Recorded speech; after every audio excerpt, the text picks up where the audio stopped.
let's talk about the Sonos Ace headphones. Yeah, because we both got them.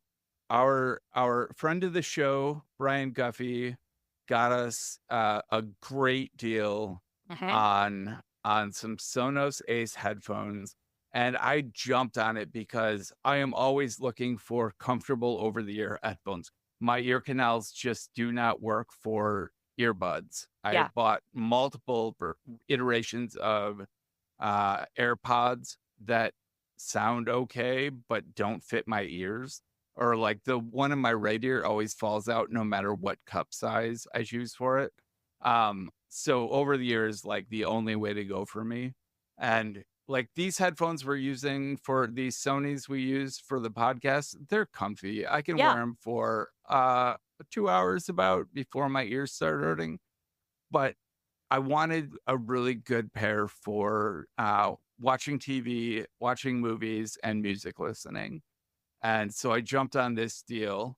And honestly, at the price you and I paid, they are Oh, there's fantastic headphones. they're no-brainers. They're fantastic. Where it gets hard is that the MSRP is $450, which granted, it's not that difficult for people to, find certain sales or get discount codes if you a lot of corporations even will have some sort of, like Sonos, discount, like I know that Microsoft and so by extension GitHub does. But $450 is a lot of money for a pair of headphones. And so at that price point, you're going up against Bose, Sony, and Apple. Apple, AirPods Max are $550. I don't recommend anybody buy those right now because unless the sale is really good, because the rumors are that a new version with the USB-C will be coming out. Apparently, they're not going to be making many other changes, but that will be coming out. But the thing is that if you already have AirPods Max, I don't, even if you were very deeply embedded in the Sonos ecosystem, I don't think that you need to buy these headphones.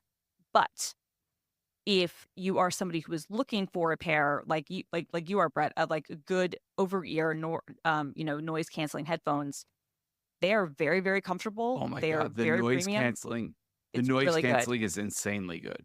It's very good. It's very, very good. I used them last week on a plane. And so I was able to give them like a real test. Like I actually left my AirPods at home and I just took the Sonos with me, which I thought was like a really good travel test to kind of compare like, okay, how do these compare against these things that I've worn every day for 4+ years?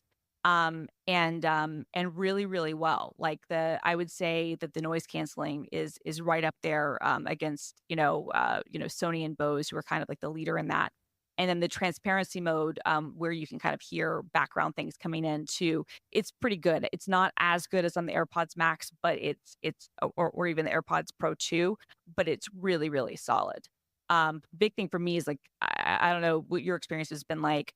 Incredibly comfortable. Like Incredibly comfortable. And like, I don't have like the Sony or the AirPods Max to compare to, but the audio quality is the best I have I own 8 pairs of over the ear headphones in various price ranges.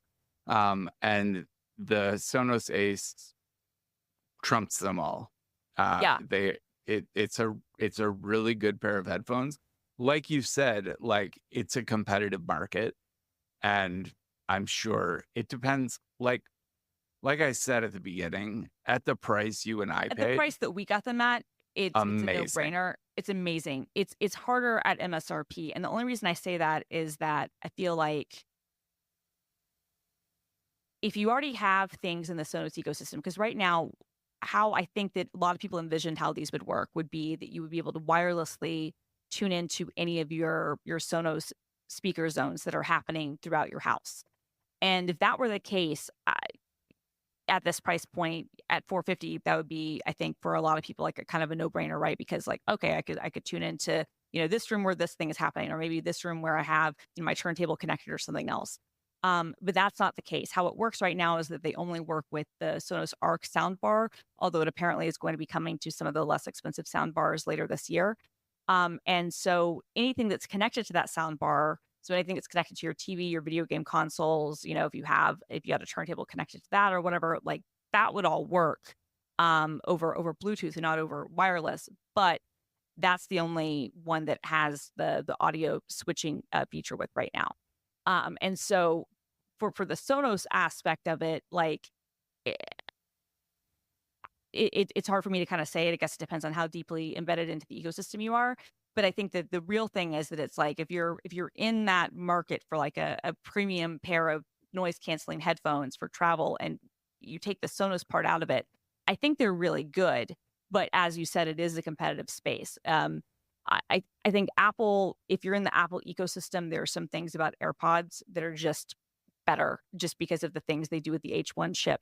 I don't think that the headphones are better overall. In fact, I'm annoyed by many aspects of things with AirPods Max, but the things that it does really well, like, seamlessly switching between devices and some of the other stuff is just no one matches that. So if you have a lot of things in the Apple ecosystem and you already have AirPods Max, I don't think you need to look at these. But for most people who aren't in that class, I definitely think they're worth looking into, especially if you can get them on sale. But I will say the hard thing is the Sonys. I haven't used the Leas Bose, although they're apparently incredible, but like the Sony's XM5s are very frequently on sale. And so it's hard to kind of pit the two against one another just at MSRP. Having said that, yeah, I mean, for a first round of headphones, I think they've done a really, really good job. And certainly if you can get like a good deal on them, they're really, really good.